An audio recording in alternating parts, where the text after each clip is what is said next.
The turkey has landed. That's it? That's all we got? I think that's all we need. All right, let's start the show. Wham, bam, thank you, ma'am.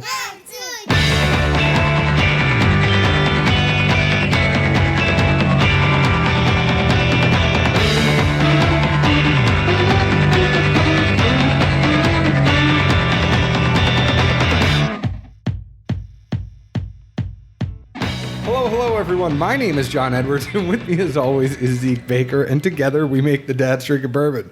Wherever you are, whatever time it is, thank you for making us a part of your day. Say hello to the folks, Zeke. Hello, hello. We are just going to get to it today. We have a very special guest, Tarak Patel, who is in here from Elixir Spirits. You know him, you love him, you go shop at his store. He happened to come by. Say hi, Tarak. Hi, how are you? My name is not Tarak. It's not Derek.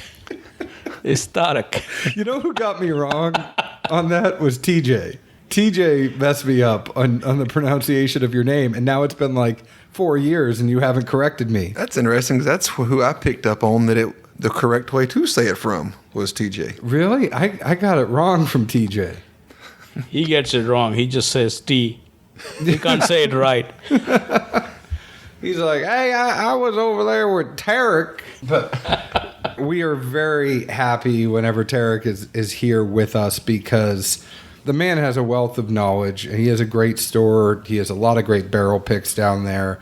What barrel picks do you have down there right now, by the way?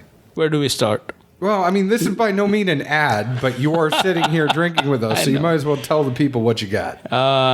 What's available? You have a rum pick. I have 3 different rum pick. 2 Papa's Pilar, lower proof and higher proof, cask strength. I have a Grinders 8-year-old Panamanian rum, a Crown Royal pick. I got 2 tequila barrels. I have Journeyman barrels. I have 1 more Journeyman on the way. I have a Maker's Mark pick. I have Grinders. Well, I already speak about Grinders. Grinders is a great rum. So is Papa's Pilar. Mm-hmm. Also have a Cumberland cask. A little bit left on that one. He's got a lot of stuff. Go see the guy. Go see him down in Spring Hill, Tennessee. And we're just kind of getting to it because we're very excited. We are rushing this one out this week because we did happen to find ourselves with some Wild Turkey Cornerstone rye of the Master's Keep. And this is Wild Turkey launches Master's Keep Cornerstone rye. During his almost 40-year tenure at Wild Turkey, Eddie Russell has distilled and enjoyed his fair share of rye whiskeys. But it was more recently that he began to re-examine the spirit and innovate on the American classic. Today, Eddie celebrates Wild Turkey's legacy as a leading rye whiskey distiller with his latest expression, Master's Keep Cornerstone Rye, the 4th release in the award-winning Master's Keep series. The result is a whiskey of extraordinary maturity and the oldest rye ever released by Wild Turkey Distilling Company. Eddie handpicked from among his oldest number 4 alligator char barrels, each with rye aged between 9 and 11 years. From there, now this is PR talk, Eddie crafted a perfectly balanced high-aged rye whiskey that exquisitely showcases Wild Turkey's signature bold and spicy flavors. This ends up coming in, I'm reading this whole press release right here. It is 109 proof, 54.5 ABV, 9 to 11 years, talked about that, and it comes in at about $179.99 MSRP. You did good there. Yeah. I was trying to go through like 4 pages and get out the stuff that is the big thing. I mean, the big thing is the top on these bottles. Like, you could lay somebody out one of those. You hummed it hard enough. What I really like about this, though, anybody who knows us knows that we really love the Russells. We love Bruce. We love Eddie. It says, Cornerstone Rye celebrates our continued commitment to the grain. As my own son, Bruce, has reminded me, given his devotion to rye in working with the bartender community, it's a fundamental part of our history. And one has to think that Bruce had a big thing to do with making sure that Wild Turkey got out a Master's Keep rye. Everybody knows Bruce is Russell's Rye Guy on Instagram. When you do a Russell's Reserve pick, Bruce has the barrel that's sitting as you're leaving Bonded Warehouse A, and he'll give you a little pour out of it. But I have to think Bruce had a big thing to do with making sure this rye came out. I would say Bruce has the power. Bruce does have the power. Blah, blah, blah. It talks about Bruce a little bit in here. I love Bruce. Happy he's in here. I don't know how many... 16,000 bottles of Master's Keep available for purchase. It's about 1.5 sizes of a Four Roses small batch. Yeah. Okay. That's a pretty good size release then for, something allocated and a one-time deal. And you have to think that's a heck of a lot of 9 to 11-year barrels that they merged together to make this happen. So same reason nobody's got any picks for a while. Exactly. But hopefully that changes. Knock on counter. Yeah. Hopefully that changes. Good for them. I am very happy that we have the chance to try this. What did you think, Zeke? It's been interesting, especially with a 9 to 11 age product. We've definitely learned by now that you can't judge those right on a fresh pop because air is going to move it to some degree. Could be better, could be worse, but it's definitely going to change what you get the first time around. And when I first popped it, the thing that I picked up the most and caught me off guard because I just didn't expect it to be there. I don't think it was overly pungent, but there was just a fair amount of pine that came off, not like a gin pine or fresh pine, but growing up and being in the woods and in Georgia's more than enough pine trees, it just kind of had a stale pine flavor to it or smell to it. As it sat in the glass and opened, and even revisiting it now that the bottle's been open for a few days, I still kind of get, for lack of better terms, kind of vanilla pine nut flavor. Pine's not overly strong. The vanilla's kind of there. That kind of nutty agedness is there in the nose. That's definitely my simple notes on that. Great way of putting it, though, at least on the nose. And normally we will go through, you will do your nose taste finish, and I will do my nose taste finish. But I kind of want to talk about this nose together here for a minute because it's like a toasted vanilla rye. Like, I get a little bit of that rye spice in there, maybe a little bit of black pepper, but it reminds me a little bit of like a campfire rye, but it's not smoky. It's like just you've been toast, like you said, it's toasted pine nuts. But I'm surprised at how much vanilla is actually in this rye. There's more vanilla than I would have thought for a rye. I wonder if it's the number 4 char that the vanillin really got to actually work into the whiskey a little bit more. That was my same thought. I didn't pick up on it at first. And when I reread, the same description you read earlier, I'm like, oh, all right. So heavy char, it's set for longer than normal, at least standard. Maybe that's, what this is. And it's just that none of us have had it before to expect or, relate to it instantly. It's kind of like that memory of, oh, yeah, that's what that tastes like. Or, it's a completely, novel approach. Tarak, what about you? I get a lot of sweetness at first when I smell it.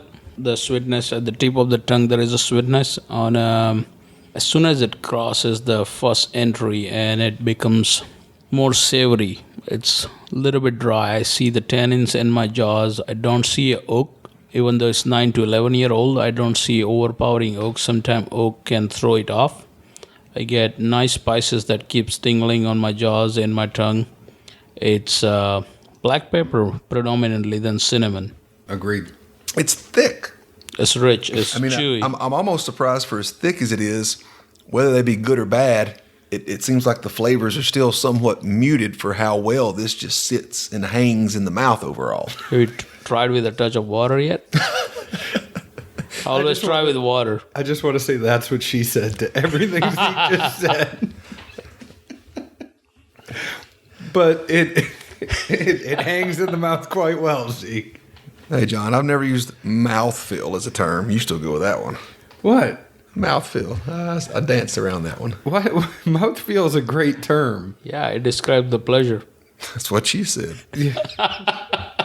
There you go, bud. You're hyper aged. So the nose is inviting, though. I would say on this is that it opens itself up nicely for what you're about to experience with the taste. It goes down very, very easy. For some people, that will be a very, very good thing that it goes down easy. For some people, they might be expecting a little more kick, but it's an easy sipper. It's hard to say that this is a tough one. You might actually go through more of this bottle in one sitting than you would expect to, because it's not it's a very, very easy drinker. Yeah, and I'm not sure if it's the dryness that Tarak mentioned, because I definitely get that as well in the back end finish. It's almost like that replaced what you'd think of as a Burn or Kentucky Hug or whatever you want to call it, because that's pretty much just inexistent for me. But the dryness and the just hanging around tackiness is definitely there, and I can't decipher if not being able to pinpoint or pick up as many flavors as I would think, or just the simple dryness wants me to go back and have another sip and then another sip. But something definitely, reflex tells you, let's try a little more. And let me get a little more there. It's not leather or oak or anything like that. It's a dryness, but it's almost like a wine dryness. It's not a dryness that isn't accompanied by any flavor in particular that would make it dry. I almost get a little bit of honey in there, though. It's so funny because it's like sweet and dry at the same time. It almost has a little bit of characteristics to like a white wine, in the sense that it's sweet and dry at the same time, and it's an interesting dichotomy. To me, it makes you thirsty. You want to go back into it. Yeah. It's when it dries your mouth and you want to drink it again, you feel like you want to drink it again. It's like a food-friendly whiskey. You want to drink it before meal. Makes you thirsty, makes you hungry. I'm with that, but everything makes me hungry. Yeah, I mean, almost the visual I got for it in my mind, which I was just trying to piece everything together, is kind of, you mentioned honey. I almost saw like literally an old pine tree with sap coming out of it, but instead of smelling the sap, it would be more like a honey or a syrup coming out of a maple tree. But it just had that blend of the two aromas and kind of taste to it. Or somehow, if you just had a medley of both of that in there, or big conglomerate or whatever, that's where I go with my mind. I don't know if it would turn out that way or not, but I close my eyes with this and I see leaves falling from the trees and football and all sorts of other things fall. Well, it's the fall. Don't cut off the summer just yet. It's not the fall until Labor Day, but this has a lot of fall connotation. It's a hell of a good pour. The bigger question is it a $180 pour? I think we'll let other people decide on that. But I think it's a good pour. I enjoyed it. Hey, this is a one-time blend, only 16,000 bottles. I'd close my eyes only for a moment, and the moment's gone. Now Zeke is busting out song lyrics. Totally off tune and anything. It was just so bland. I was like, I have to do it in this delivery as well. Well, you know what, Zeke? I don't want to close my eyes. I don't want to fall asleep, because I'd miss you, babe. And I don't want to miss a thing. If you'd miss me, you got problems, bud. Oh, no. I wasn't talking to you. I was talking to the whiskey. Oh, or maybe it was Tarak. You were looking at him. I just cut my head in the middle. My bad. I didn't mean to ruin y'all's moment. I'm sorry. No, I'm just watching you two. I'm like, damn. Eye contact, and I can see the reaction from one to another. I get to get away from Zeke for a night? Yes. Zeke texts me all the time. I go, new phone, who dis? So who's going to go on the spot first as far as some degree of a buy bar pass rating? I know it's probably a little tougher with Tarak being a retailer as well, but... Well, speaking of that, and Tarak being a retailer, I do want to mention, guys, that we do have a new partnership with CaskCartel.com. They are the largest online premium spirits marketplace. Zeke, almost like the Amazon of spirits. They're connecting consumers to a bunch of local licensed retailers that operate on their site, like a third-party shipping platform. So think of it, you ever go to Amazon? Physically, no, I've never been to an Amazon. But do you ever? That's kind of like calling an Uber. But do you ever go to Amazon.com? Occasionally. And you buy stuff, right? I usually put it in the cart and then hope somebody else buys it. That's a good move, by the way. Do you put it on your wish list? No, you just leave it in the cart, because other people leaves stuff in the cart that they buy at a later date. Oh. So I just slip mine in there and then, look what showed up. How did Amazon know I needed that and I didn't want to pay for it? Well, I don't know if she would be on this with you, and you can't leave stuff in the cart here, but think of Cask Cartel as like the Amazon of spirits. So they would have stuff. It's not just allocated items or limited releases, but they could have Smirnoff and Svedka vodkas and Tito's vodka, and they have low-end stuff just as much as they have high-end stuff, and it's just the online marketplace, and they want to be the industry standard for how spirits are marketed and sold. So you can find them on Instagram at Cask Cartel. They've been sending out a bunch of samples to everyone. Also know that they understand that shipping sucks, and shipping is where all the money is with alcohol purchases, and they're always looking for ways to discount and get stuff out cheaper to their customers. So pay attention. They might have some discounts or some promos going on, but just remember the Amazon of the spirits industry, caskcartel.com. We're looking forward to doing stuff with them in the future. There might be some really, really cool stuff we do with them, and we can't wait to see where this partnership goes. But back to you, Zeke. And now back to your regularly scheduled program. You're the guest. You get to pick the order. So I'm a retailer, and quite often I see... So he's a buy. Yeah. Buy. And sell. But I really like this whiskey. There is not many things out there in the market with this age statement. There are not many whiskeys out there with taste profile like this. I would compare other products like Lock, Stock and Barrel, Oxtraders. They're 100% Canadian rye. And most of these products in a similar profile have a similar price point. It's completely different. It has its own profile. I really like Wild Turkey. I personally collect all the Master Keeps. So I have 2 bottles of every one of them release. I like those. So for me, it's definite buy. I'm going to open one at the shop for people to try it. And so as long as that bottle is open, I'll let people to decide themselves whether they're going to like it or not. I like that. More people should do that. Yeah. I know a lot of stores in Nashville do it, but if you're a retailer and you're listening, open your stuff, let people try it. Zeke, what about you? I think simply, I'm a buy. I bought what we're working on currently, and it is very unique. And visiting it for the second or third time now, and trying to see everything like with a full 360 view. I don't think there's that many Kentucky rye mashes, of this age, etc. So how much Kentucky rye do we all drink? I don't think I drink very much of it. I guess there's some Heaven Hill stuff out there, maybe a couple other places, but and by that, for anyone, a much lower rye percentage. Usually anywhere from 51 to 60%, I believe, is what they consider a Kentucky rye, whereas something north of the border, either 100% or the 95.5% rye like Indiana does, that we've all become so used to when we hear and see the word rye, that if nothing else, I think that was the initial curve that hit so hard was, all right, I'm getting a rye.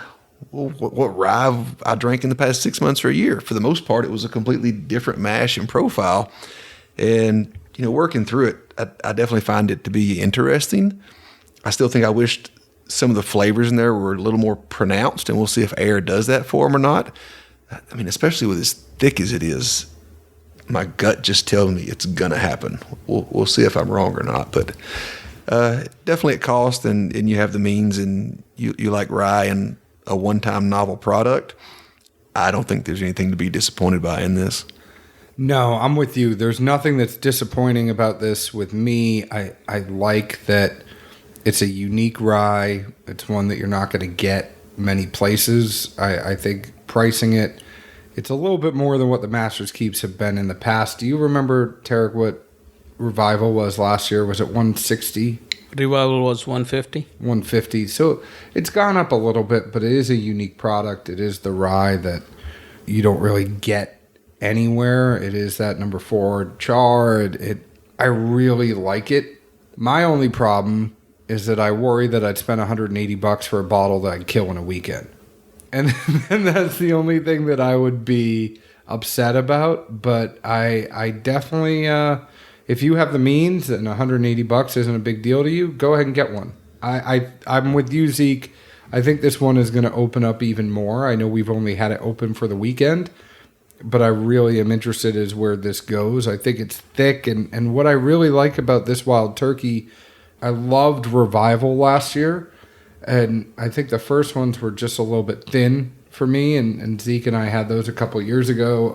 I have them up there, but they were a little bit thin to me in the sense of, for the price, I would have liked a little bit of a higher proof.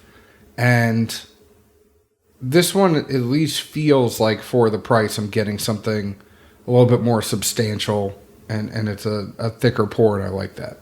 So I'm a buy. Yeah, and then simply, I would just say, if you do land this or even get a pour of it anywhere, again, don't go in expecting NGP or Canadian 95 to 100% rye grain. This is definitely a Kentucky low rye and a much different profile. And from personal experience, I think not having that mindset will give you a much better outcome. It's a low rider for sure. I like it. What's matter? It pleasures my tongue.